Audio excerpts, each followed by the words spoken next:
Hello everyone, welcome to ఐరేజ్ academy. సెషన్లో మనం mock test 42 part 3 solution చూద్దామండి. మీకు పార్ట్ 2 వరకు 40 క్వశ్చన్స్ వరకు కంప్లీట్ అయిపోయినాయి. ఈ సెషన్లో మీరు మిగిలిన 15 క్వశ్చన్స్ డిస్కస్ చేద్దాం మనం.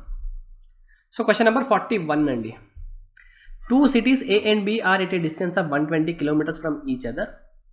2 persons P and Q start from first city at speed of 20 km per hour and 10 km per hour respectively. P reached the city B and returns back and meet Q at Y. Find the distance between A and Y. A మరియు Bలు 120 కిలోమీటర్ల దూరంలో ఉన్నాయి. PQ ఇద్దరు 20 km/h మరియు 10 km/h వేగంతో A నుండి ప్రారంభమైనాయి. P Bని చేరుకొని తిరిగి Qని Y వద్ద కలుసుకున్నాడు. A మరియు Yల మధ్య దూరం కనుక్కొనుము. మంచి క్వశ్చన్ అండి, ఒక ఇంపార్టెంట్ క్వశ్చన్. కొంచెం కాన్సెప్ట్ ఉంటుంది దీంట్లో. మీకు ఏమన్నారండి, A, Bలు 2 ప్లేస్లు ఉన్నాయండి. ఇది ఒక A ప్లేస్ అనుకుంటే ఇక్కడ B ఉందనుకోండి, A అండ్ B. వీటి మధ్య దూరం ఎంత? వీటి మధ్య దూరం 120 కిలోమీటర్స్. P ఇక్కడ నుండి స్టార్ట్ అవుతున్నాడు, Q కూడా ఇక్కడ నుండి స్టార్ట్ అవుతున్నాడు. P స్పీడ్ ఏమో మీకు 20 km/h, Q స్పీడ్ ఏమో మీకు 10 km/h. ఇదే కదా డేటా ఇచ్చి. Okay, P reach the station B and return backs. ఇప్పుడు మీరు ఇద్దరు ట్రావెల్ చేస్తున్నప్పుడు ఏం జరిగింది చెప్పండి నాకు ఒకసారి.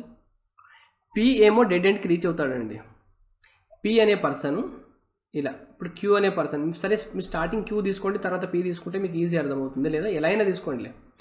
P అనే పర్సన్, సరే మీకు అర్థం కావడానికి నేను చెప్తా చూడండి. వెయిట్ 1 minute అండి.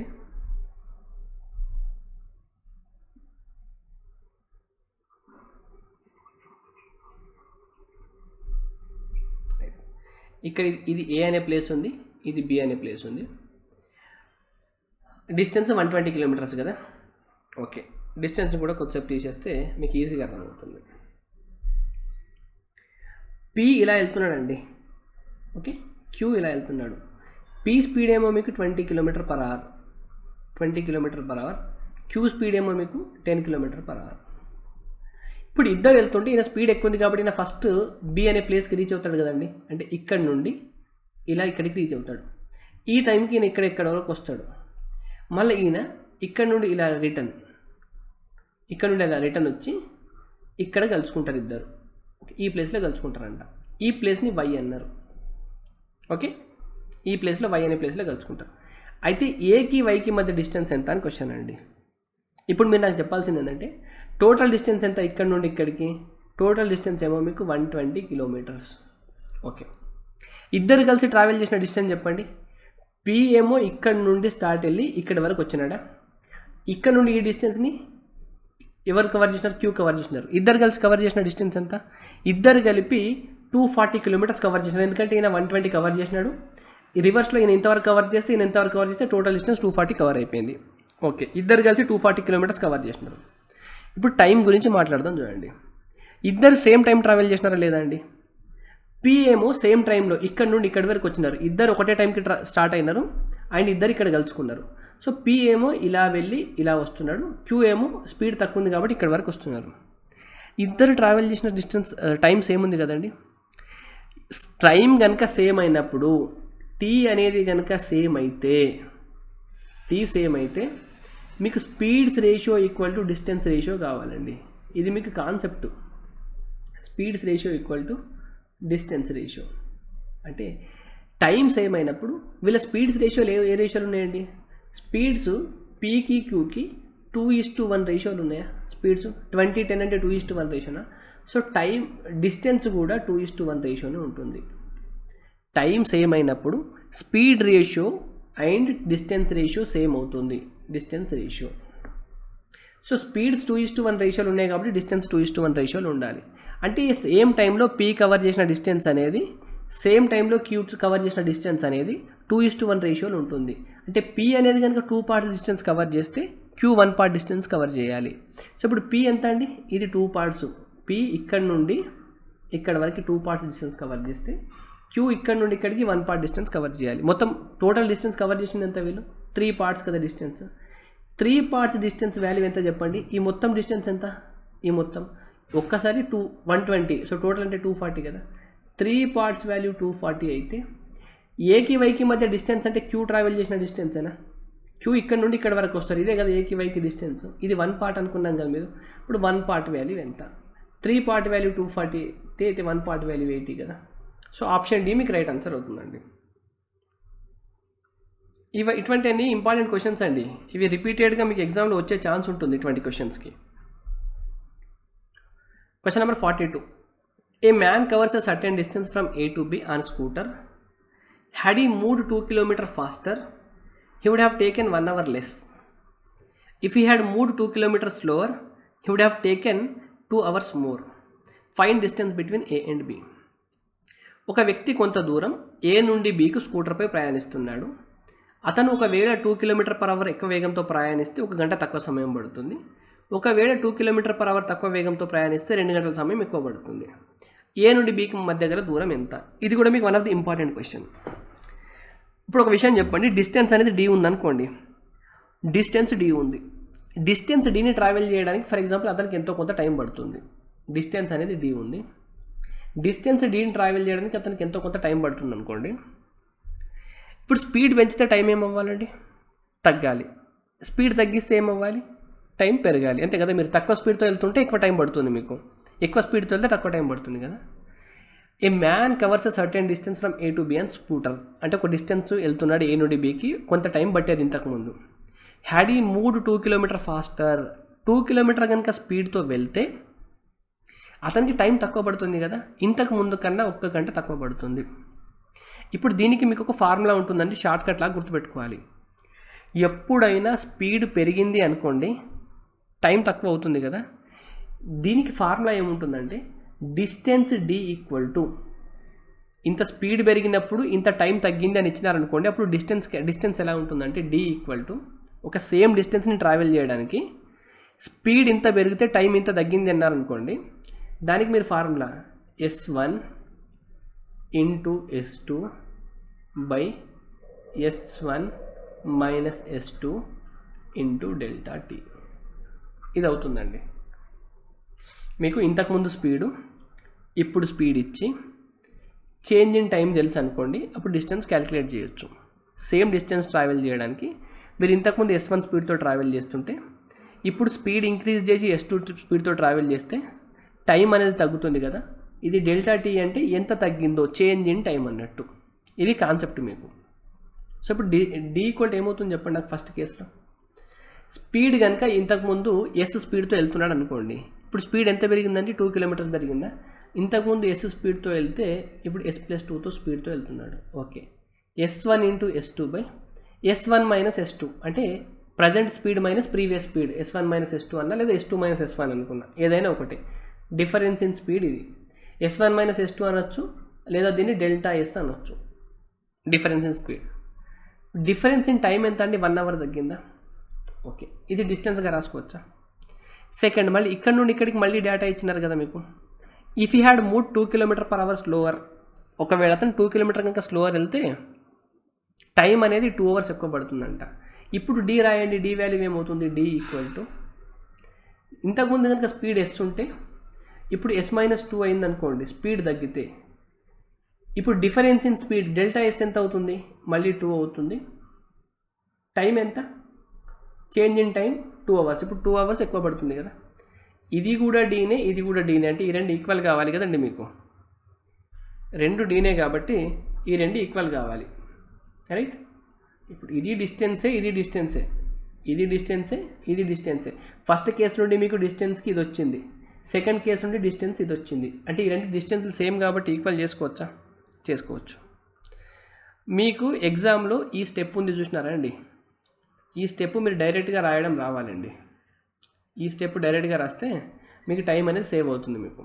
సో ఇక్కడ 2 క్యాన్సిల్ అవుతుంది. సో 2 క్యాన్సిల్ అవుతే ఎస్ క్యాన్సిల్ అవుతుంది, అంతేనా. So S+2 equal to 2s minus 4. ఈ ఎస్ అట్ వెళ్తే S ఈక్వల్ టు 6 అవుతుంది, అంతే కదండి. 2s minus S equal to 2 + 4 6. S value 6 వచ్చిందా.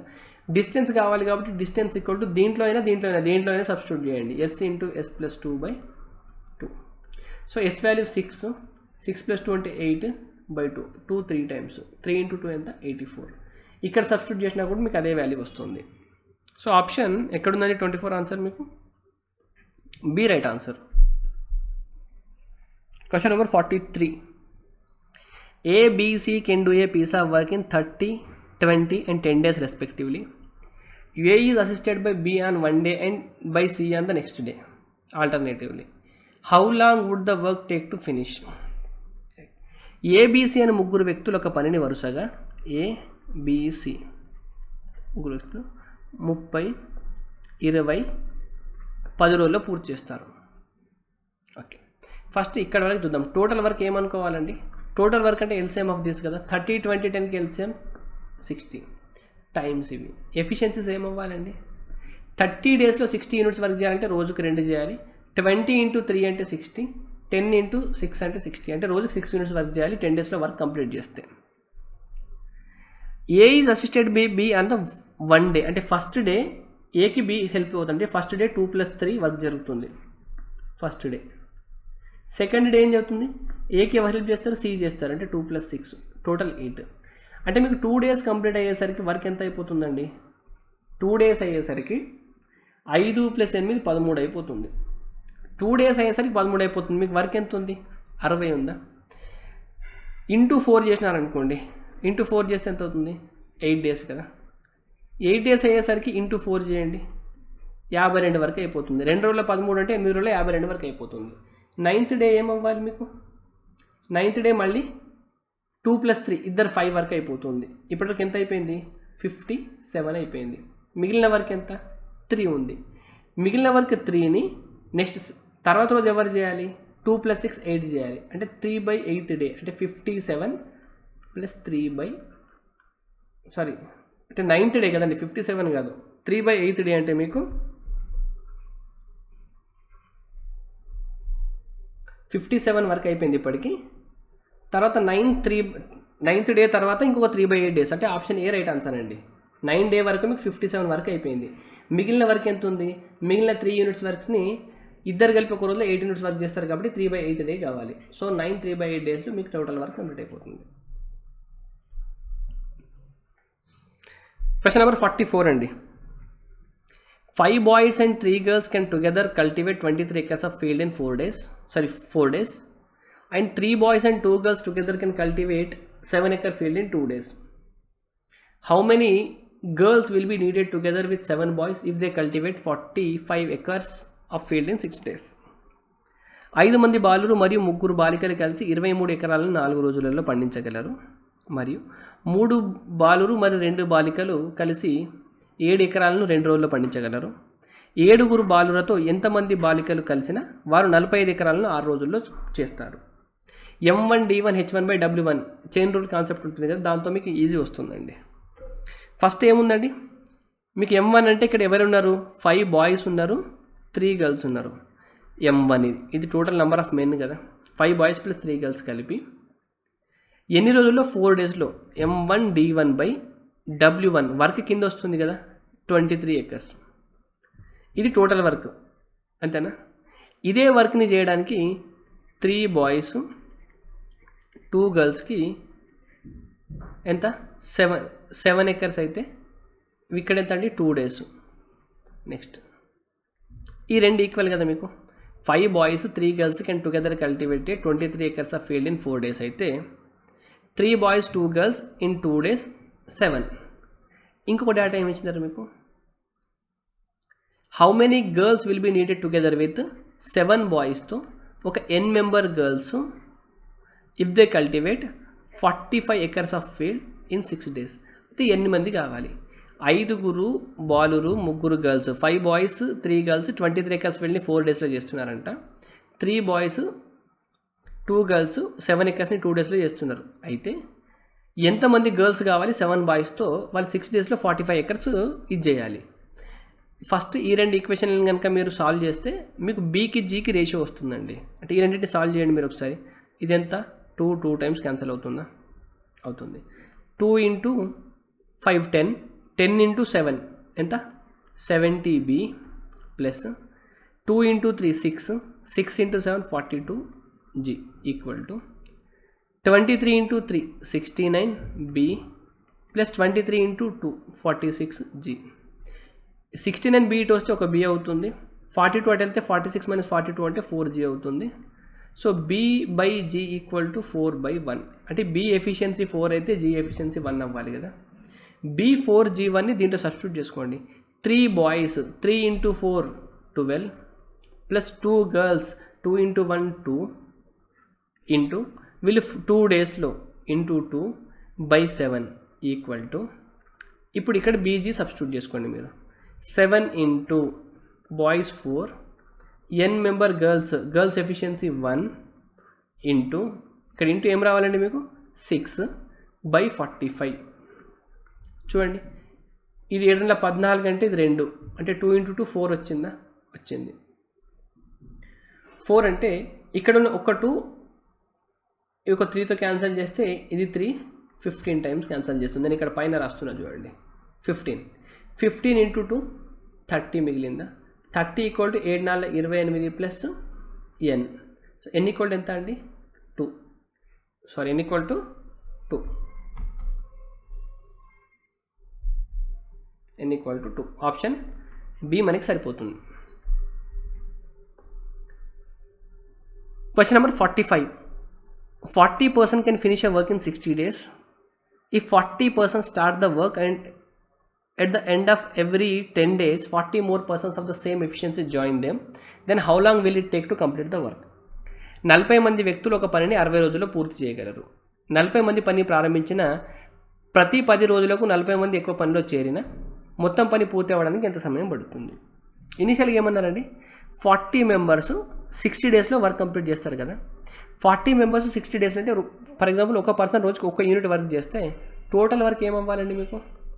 40 మెంబర్స్ అంటే రోజుకి ఒక యూనిట్ అంటే 40 యూనిట్లు చేస్తారు, అలా 60 రోజులు అంటే టోటల్ వర్క్ ఎంత 2400 చేయాలి. ఇప్పుడు ఏమన్నారు, ఈ 40% స్టార్ట్ చేస్తున్నారంటండి, 40 మంది స్టార్ట్ చేస్తున్నారు, వీళ్ళు 10 రోజులు చేస్తారంట, అంటే 10 రోజులు 400 యూనిట్లు వర్క్ చేస్తారా. దీని తర్వాత 10 మెంబర్స్ యాడ్ అవుతారు. At the end of every 10 days 40 more add, అంటే ఇంతకు 40 ఉంటే నెక్స్ట్ 80 మంది అవుతున్నారా. నెక్స్ట్ 10 రోజులు వీళ్ళు ఎంత చేస్తారండి, 800 వరకు అయిపోయింది. 24లో 1200 వరకు అయిపోయింది. 10 రోజుల తర్వాత మళ్ళీ 40 యాడ్ అవుతారా. 40 యాడ్ అయితే 120. ఈ 120 మంది 10 డేస్లో 1200 వరకు చేస్తారా. చూడండి 1200 అంటే మొత్తం 2400 వరకు కంప్లీట్ అయిపోయిందా. అంటే ఇక్కడ 10 days ఇక్కడ 10 days ఇక్కడ 10 days మొత్తం ఎంత 30 డేస్లో మీ వర్క్ అనేది కంప్లీట్ అయిపోతుంది. క్వశ్చన్ నెంబర్ 46 అండి. Let delta be the area of circum circle of a right angle triangle ABC with angle B equal 90 degrees. Let delta 1 and delta B be areas of the two circles with diameter BCA and BA respectively. Then B వద్ద లంబకోణం గల ఒక లంబకోణ త్రిభుజం ABC యొక్క పరివృత్త వైశాల్యం delta అనుకోండి. అంటే ఒక లంబకోణ త్రిభుజం ఉందండి, ఓకే, ఇక్కడ B అనే యాంగిల్ ఉంది, అప్పుడు ఇది A అవుతుంది, ఇది C అవుతుంది. దీనికి ఒక పరివృత్తం ఉంది, అంటే ఇలా ఒక సర్కమ్ సర్కిల్ ఉంది. ఈ సర్కమ్ సర్కిల్కి ఏరియానేమో డెల్టా అంట, ఓకే. డెల్టా 1 మరియు డెల్టా 2లు వరుసగా BCBAలను వ్యాసములుగా కలిగిన 2 వృత్తముల వైశాల్యాలు అనుకోండి. డెల్టా 1 డెల్టా 2లు ఏంటంటే ఇంకా 2 సర్కిల్స్ డ్రా చేస్తున్నారు. ఫర్ ఎగ్జాంపుల్ ఇలా ఒక సర్కిల్ డ్రా చేస్తున్నారు అనుకోండి, ఇలా ఒక సర్కిల్ డ్రా చేస్తున్నారు అండ్ ఇలా ఒక సర్కిల్ డ్రా చేస్తున్నారు. దీని ఏరియానేమో డెల్టా 1 అంటున్నారు, దీని ఏరియానేమో డెల్టా 2 అంటున్నారు. అంటే ఈ సైడ్ని కూడా బేస్ చేసుకొని ఒక సర్కిల్ డ్రా చేయొచ్చా. ఇక్కడ మధ్యలో కూడా సెంటర్ ఉంటే ఈ మిడ్ పాయింట్ తోటి దీన్ని డయామీటర్ చేసుకొని ఒక సర్కిల్ డ్రా చేయొచ్చా, చేయొచ్చు. దీన్ని కూడా మిడ్ పాయింట్ తోటి ఇలా దీన్ని R అనుకొని ఒక సర్కిల్ డ్రా చేయొచ్చా, దీన్ని డెల్టా 1 అంటున్నారు. అప్పుడు రిలేషన్షిప్ చెప్పాలండి. నాకు ఒకటి చెప్పండి, ఇప్పుడు ఇక్కడ ఒక సర్కిల్ డ్రా చేసినారా, ఈ సర్కిల్కి ఇది మిడ్ పాయింట్ అంటే దీనికి రేడియస్ ఏమవుతుందండి, AB/2 అవుతుందా, అంతే కదండి. ఈ సర్కిల్కి ఇది డయామీటర్ అంటే ఇది మిడ్ పాయింట్ అంటే రేడియస్ AB/2 అవుతుందా. దీనికి రేడియస్ ఏమవుతుందండి, BC/2 అవుతుందా, ఓకే, BC/2 అవుతుంది. రైట్ యాంగిల్ ట్రయాంగిల్లో సర్కమ్ సెంటర్ అనేది హైపోటెనస్ మిడ్ పాయింట్ కదా, మిడ్ పాయింట్. ఇప్పుడు దీని సర్కిల్కి ఇది సెంటర్ కదా, దీని రేడియస్ ఏమవుతుంది, AC/2 అవుతుందా? ఇప్పుడు ఈ పెద్ద సర్కిల్కి డయామీటర్ ఏమో AC, అంటే దీని రేడియస్ AC/2 అవుతుంది. ఈ సర్కిల్కి AB/2 అవుతుంది, ఈ సర్కిల్కి BC/2 అవుతుంది. రైట్ యాంగిల్ ట్రయాంగిల్లో మీకు ఫార్ములా ఏముంటుందండి, AB² + BC² = AC², అంతేనా? అంతే. నేను ఇక్కడ బై 4 చేసుకోవచ్చు అండి అన్నిట్లో. ఇప్పుడు దీన్ని నేను AB/2 whole square plus BC/2 whole square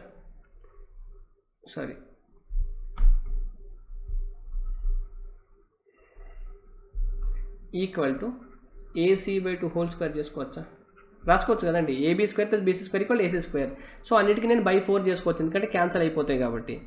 by 4 చేసుకున్నా కాబట్టి లోపలికి తీసుకెళ్ళి పైన స్క్వేర్ చేసుకోవచ్చు కదా. ఓకే, ఇప్పుడు నేను అన్నిటికీ పక్కన పై తగిలియొచ్చా? పై తగిలియొచ్చా? πr² అనుకోవచ్చా? చూడండి, ఈ ట్రయాంగిల్ ఏరియా ఏమవుతుందండి, Δ2 అంటే ఏంటండి, Δ2 అంటే పై AB/2 హోల్ స్క్వేరే కదండి, πr² కదా రేడియస్ అంటే సర్కిల్కి. దీని రేడియస్ ఎంత, AB/2. సో ఇప్పుడు దీన్ని మీరు Δ2² అనుకోవచ్చా? ఇది మీకు Δ1² అవుతుంది. అప్పుడు ఇది Δ2 కదా దీని ఏరియా. సో Δ2 = Δ1² + Δ2². ఆప్షన్ ఏ అనేది మీకు రైట్ ఆన్సర్ అవుతుంది. Question number 47. The area of the regular hexagon of side 12 cm in square centimeters. హెక్సాగన్కి ఏరియా కావాలండి. మీకు హెక్సాగన్కి ఏరియా గుర్తుంటే ఓకే. హెక్సాగన్ అంటే ఏంటండి, హెక్సాగన్ ఎప్పుడు కూడా ఇది హెక్సాగన్ కదా, నాకు హెక్సాగన్కి డైరెక్ట్ ఏరియా గుర్తుండదండి అప్పుడప్పుడు. సో హెక్సాగన్ ఎప్పుడు కూడా మీకు 6 ఈక్విలేటరల్ ట్రయాంగిల్తో ఫామ్ అవుతుంది. 1 2 3 4 5 6. సో 6 × √3/4 A² చేస్తే ఆన్సర్ వస్తుంది.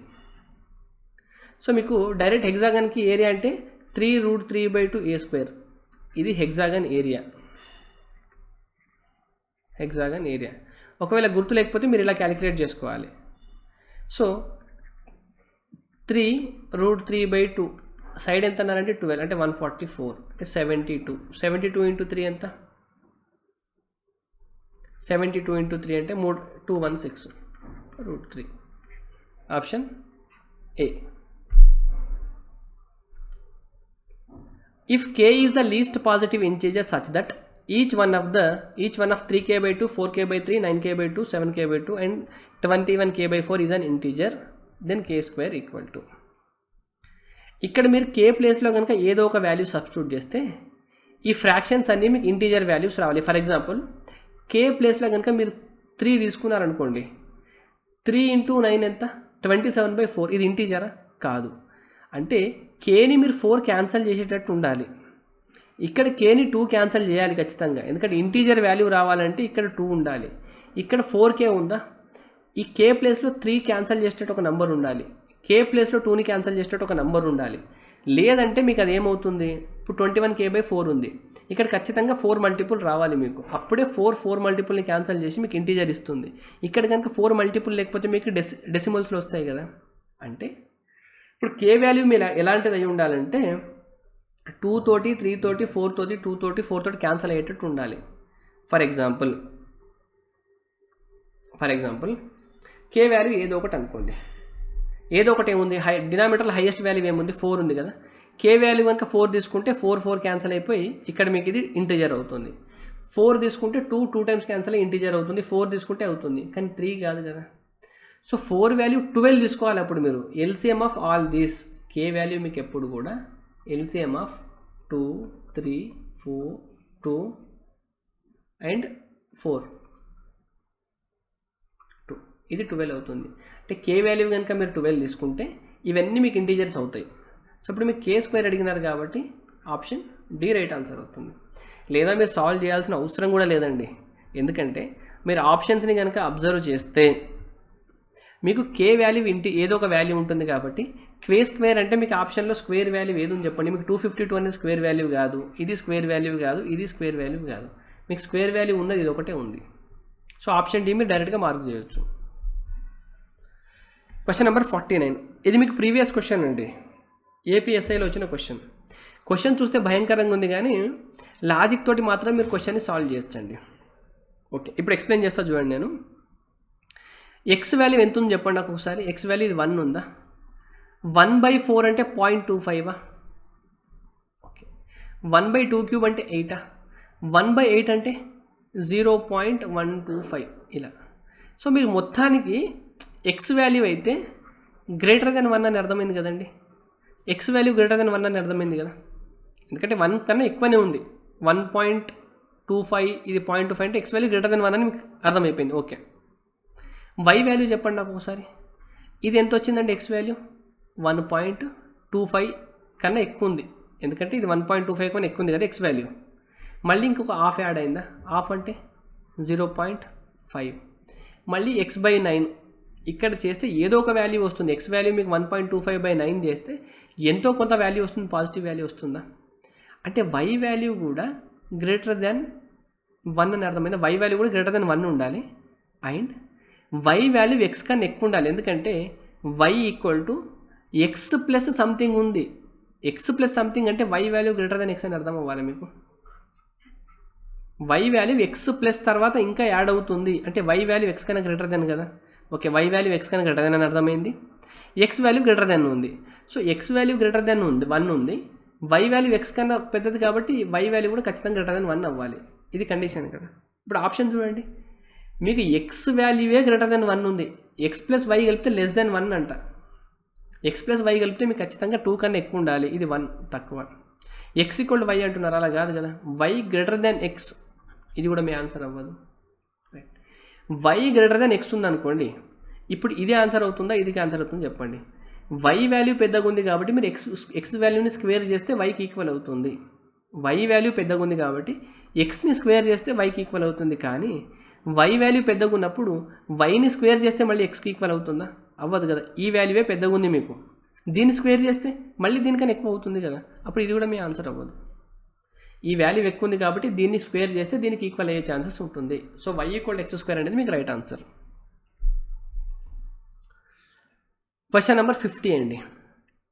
The remainder when 67/99 is divided by 7. సింపుల్గా 67ని 7తో డివైడ్ చేస్తే రిమైండర్ ఎంత వస్తుంది? 4 వస్తుందా? ఓకే, 4/7/19 ఇలా రాసుకోవచ్చు కదా. మీకు రిమైండర్ థియరమ్స్కు రిమైండర్ కాన్సెప్ట్స్ అయితే క్లాస్లో క్లియర్గా ఎక్స్ప్లెయిన్ చేసి ఉంటారు ఆల్రెడీ. 67ని 7తో డివైడ్ చేస్తే రిమైండర్ ఎంత వస్తుంది? 4 వస్తుంది, 4/99. ఇప్పుడు దీని తర్వాత మీరు ఎలా రాసుకోవచ్చు? 4³ రాసుకోవచ్చు. దీన్ని 4³ అంటే ఎంత అండి? 4³ రాసుకోవచ్చు. ఇది 33 రాసుకోవచ్చు బై 7. 4³ అంటే 64/33/7. 7ని 64ని 7తో డివైడ్ చేస్తే ఎంత? రిమైండర్ 1 వచ్చింది. 1 పవర్ సంథింగ్ అంటే మీకు ఇక్కడ రిమైండర్ 1 రావాలి. ఆప్షన్ ఎంత ఉందండి? Option C. ఇవన్నీ ఇలా ఎందుకు రాసుకుంటామంటే మీరు క్లాస్ విని కాన్సెప్ట్ అర్థమవుతుందని చెప్తాను. ఎందుకంటే మనకి మార్క్ ఎక్స్ప్లెనేషన్ కాబట్టి డీటెయిల్గా అన్నీ చెప్పలేము మనం ఇక్కడ. మీకు 51 నుండి 55 వరకు డిఐ క్వశ్చన్స్ అండి. డిఐ సింపుల్గా ఇచ్చినారండి ఇక్కడ మీకు ABCDE 2013, 14, 15, 16, 17 వరకు ఏంటండి ఇవన్నీ? Show the cars of different models by A company. ఒక కంపెనీ ఉంది, ఆ కంపెనీ ABCDE 5 రకాల కార్లని ఏం చేస్తుందండి? సేల్ చేస్తుంది.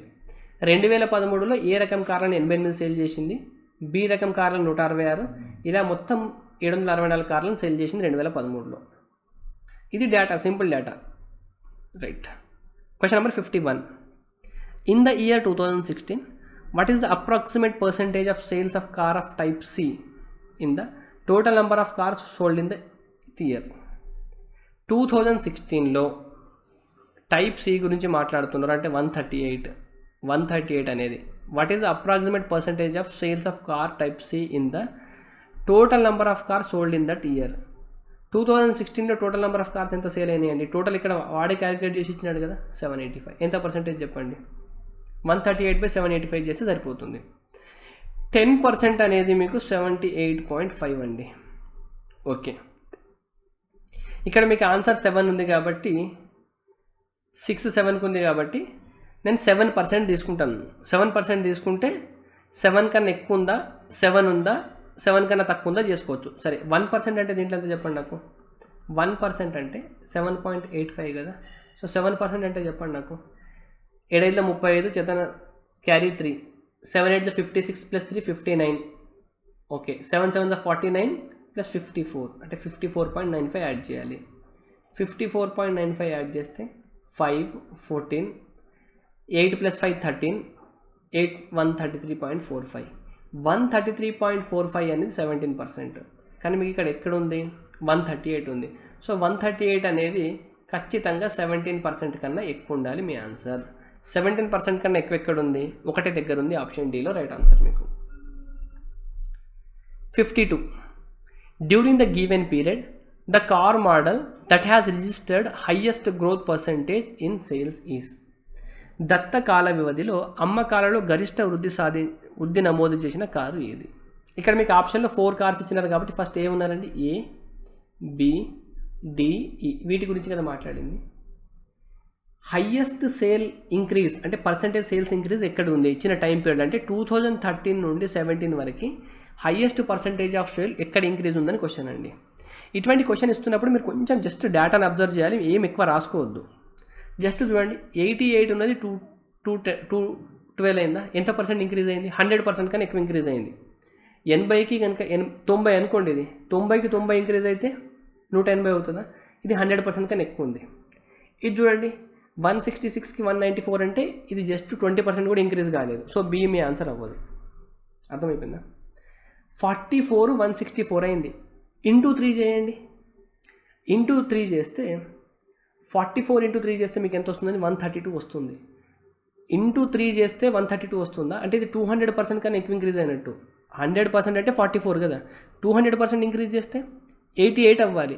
44కి 88 యాడ్ చేస్తే 132 అంటే ఇది మీకు మోర్ దెన్ 200% ఇంక్రీజ్ అయింది. ఇక్కడ చూడండి ఇంటూ 3 చేస్తే ఎంత వస్తుంది, ఇది లెస్ దెన్ 200% ఇంక్రీజ్ అయింది. 100% అయితే ఇంక్రీజ్ అయింది. మీరు ఏదైనా నెంబర్ ఫర్ ఎగ్జాంపుల్ 100 ఉన్నది 300 అయింది అనుకోండి, నంబర్ ఇంటూ 3 అయింది అనుకోండి ప్లస్ 200% అయినచ్చండి. ఒక నంబరు 500 అయింది అంటే ఇంటూ 5 అయితే 400% ఇంక్రీజ్ అయినట్టు. ఇక్కడ మీరు అబ్జర్వ్ చేయండి, ఇది ఇంటూ 3 కన్నా ఎక్కువ అయింది. ఇంటూ 3 అయింది కాబట్టి 200% కన్నా ఎక్కువ ఇంక్రీజ్ అయినట్టు. ఇది ఇంటూ 3 అవ్వలేదు చూడండి, ఇంటూ 3 అయితే 200% అయ్యేది. ఇంటూ 3 కాలేదు కాబట్టి 200% కన్నా తక్కువ ఉంది. సో ఆప్షన్ ఏ కూడా మీ ఆన్సర్ అవ్వదు, ఎందుకంటే ఇక్కడ హైయెస్ట్ వచ్చింది కాబట్టి. ఈలో చూడండి 255 ఉన్నది 50 పెరిగింది అంటే 20% కూడా ఇంక్రీజ్ కాలేదు. సో డైరెక్ట్గా డి మార్క్ చేయొచ్చా మీరు, ఇక్కడ ఏం రాసుకోకుండా కూడా. Right. Question number 53. The year in which cars of model D registered highest growth percentage in the sales over the previous year. D గురించి మాట్లాడుతున్నారు. డి ఏ ఇయర్లో ముందు ఇయర్తో కంపేర్ చేస్తే హైయెస్ట్ గ్రోత్ని రిజిస్టర్ చేసిందన్నారండి. ఫస్ట్ 2014 తీసుకోండి, 46 ఉంది, 66 అయింది అనుకోండి. 46కి సగం ఎంత, 22 కదా, 44కి 22 యాడ్ చేస్తే 66 కదా, అప్రాక్సిమేట్లీ 50% ఇంక్రీజ్ ఉంది ఇక్కడ. ఓకే 15 కండి 65 ఉన్నది 102 అయింది. 65కి ఇక్కడ దీని 50% కన్నా ఎక్కువ యాడ్ అయిందా చూడండి. 65లో ఆఫ్ ఎంత అండి, 66 అనుకున్నా కూడా 65లో ఆఫ్ మీకు 62.5 కదా, 62.5 యాడ్ చేస్తే అంత వచ్చిందా లేదు, అంటే ఇది 50% ఇంక్రీజ్ అవ్వలేదు. ఇదేమో మీకు 50% ఇంక్రీజ్ అయింది. 50% ఎందుకంటే దగ్గర 50% వరకు అయింది, కానీ ఇది 50% వరకు అవ్వలేదు చూడండి. సో 2015 మీ ఆన్సర్ అవ్వదు. 102 ఉన్నది 207 అయింది, డబల్ అయిందా చూడండి. 102 ఉన్నది 204 అయిందంటే 204 అయితేనే మీకు 100% అవ్వాలి. సో ఇది 100% ఇంక్రీజ్ అయింది. ఇది 50 అయింది కానీ 100 అయింది కాబట్టి ఇది ఆన్సర్ అవ్వదు మీకు ఏ. రైట్. 207 ఉన్నది 216కి, 217కి చూడండి ఇది తగ్గింది. సో ఇది కూడా మీ ఆన్సర్ అవ్వదు. సో 2016 అనేది మీకు రైట్ ఆన్సర్ అండి. Question number 54. The year in which the company registered highest growth percentage in the total sales of cars over it's previous year. Total sales గురించి మాట్లాడుతున్నారు ఇప్పుడు. అంటే ఏ ఇయర్లో ముందటి ఇయర్తో కంపేర్ చేస్తే టోటల్ సేల్స్లో హైయెస్ట్ గ్రోత్ రేట్ ఉందని. ఇక్కడ చూడండి ఏమున్నాయి, 14, 15, 16, 17 ఆప్షన్స్ ఉన్నాయా. ఓకే 1764 నుండి 1734 అయింది, తగ్గిందండి, పెరగలేదు. అంటే 2014 మీ ఆన్సర్ అవ్వదు. 34 ఉంటే 75 అయింది, ఎంత పెరిగింది? ఒక 30 పెరిగింది. 30 పెరిగిందంటే 5% కూడా ఇంక్రీజ్ లేదు. 73 అనేది 10% కదా. ఓకే, 775 ఉంటే 80, ఇది కూడా 10% కూడా ఇంక్రీజ్ లేదు. ఇక్కడ చూడండి, 785 ఉంటే 1005 అయింది. 300 పెరిగింది. 300 పెరిగిందంటే అప్రాక్సిమేట్ 40% వరకు పెరిగింది. సో 16 నుండి 17 వరకు హైయెస్ట్ గ్రోత్ ఇంక్రీజ్ ఉంది. సో ఆప్షన్ ఏ మీకు right answer. Question number 55. The approximate percentage increase in the sales of cars of models A and D put together in the year 2016 over 2013. A, D కి 2016లో 175,207 total ఎంత అవుతుందండి? 7, 5, 12, 1 carry వస్తుంది కాబట్టి 101, 1 + 7 8, 2 + 1 382. ఎంత percent increase ఉంది over the ఎప్పటికి 2013తో compare చేస్తే? 88 + 44, 11 into ఇది 8, 11 ఇంటూ 4, 11 ఇంటూ 12, 132. దీనికనేది ఎంత పర్సెంట్ ఇంక్రీజ్ ఉంది చూడండి. 132కి డిఫరెన్స్ చెప్పండి. ఇది 0, 8 - 3 5, 250. అంటే 100% కన్నా ఎక్కువ, 200% కన్నా తక్కువ అండి. ఇక్కడ చూడండి, 132 250 / 132 చేస్తే సరిపోతుంది కదా. ఇది మీకు ఆన్సర్ ఎంత రావాలి? 200% కన్నా తక్కువ. ఎందుకంటే 132 ఇంక్రీజ్ అయింది అనుకోండి, 200% అంటే ఎంత ఇంక్రీజ్ అవ్వాలి? 264 అవ్వాలి. ఇక్కడ అంత లేదు కదా. సో 200% కన్నా కొంచెం తక్కువ. ఆప్షన్ సి మీకు రైట్ ఆన్సర్. 200% కన్నా కొంచెం తక్కువ. ఇది 200 కన్నా ఎక్కువ ఉంది, 200 కన్నా ఎక్కువ ఉంది. 150% ఇంక్రీజ్ అనుకోండి, 132కి 66 యాడ్ చేస్తే సరిపోయిందంటే వెయిట్ 198 కావాలి. కానీ ఇక్కడ మీకు ఎంత ఉంది? 250 ఉంది. సో 189 అనేది మీకు రైట్ ఆన్సర్ అవుతుంది. ఇదండి మీకు పేపర్ 42 ఎక్స్ప్లెనేషన్. టోటల్గా 55 క్వశ్చన్స్ కంప్లీట్ అయిపోయినాయి మీకు 3 పార్ట్స్లో, పార్ట్ 1, 2 and 3.